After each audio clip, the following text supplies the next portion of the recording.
For the final video in our separation anxiety series today, we're going to talk about what it looks like, the keys to recovery and long-term success. Hi, my name is Terry Hayward. I'm a professional behavior consultant and trainer, and I work with folks whose dogs suffer from separation anxiety. First of all, we want to talk about the fact that yes, it is possible to get to a point where your dog who currently suffers from separation anxiety is relaxed and feels comfortable when home alone. It's a process, but it's not impossible. Next, we want to define what recovery looks like. I think that there's always the possibility with separation anxiety that there could be a regression. You might get to a point where you're able to leave your dog for an hour or several hours, but then later on, maybe you move or something else in the environment changes and your dog sort of slips back into a space where they're less confident and comfortable, and you sort of need to revamp or restart your process over again. These regressions are part of the overall protocol. We also want to talk about typical timelines. There is no typical timeline, and that's not because I don't want to share how long the process will take, but it's just because it's different for every individual animal. Some of the process may depend on how long a dog has suffered from separation anxiety. Some of the process may depend on how consistently the folks are able to work on the protocols to get to a point where the dog feels more relaxed. Some of the process may depend on comorbidities. That is, maybe dogs, in terms of management, are not comfortable with other people or are not comfortable around other dogs, therefore can't utilize management strategies like a doggy daycare or a pet sitter.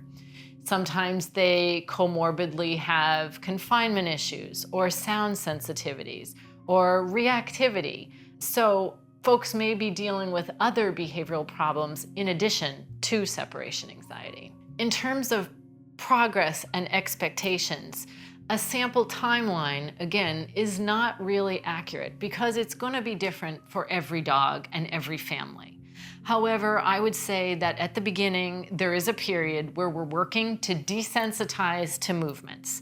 Then, depending upon your home setup, for example, if we have a dog who, once you exit your apartment, they can no longer see nor hear you, versus a dog who can see out the window and watch as you leave, and when you depart, you have a screen door, and then a regular door, and then an alarm, and then a deadbolt, and then you go to the garage, and you have to raise the garage door and get in the car, and there are a lot more pieces to that puzzle that you will need to have desensitization steps for. So it will make a difference in terms of how your home is set up versus someone else's in the timeline.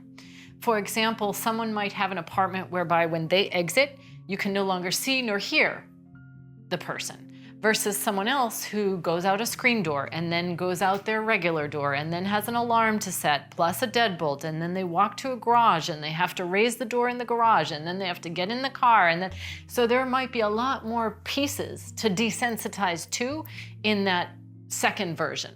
In addition, again, if I have someone who has a young dog who they've just adopted and recognize right away that something is going on, and they contact their vet and they get on meds and they realize straight away that we're dealing with some kind of a separation anxiety, umbrella term, issue here, versus a dog who maybe has practiced barking and urinating and defecating and pacing and panting for 5 years when they've been left alone.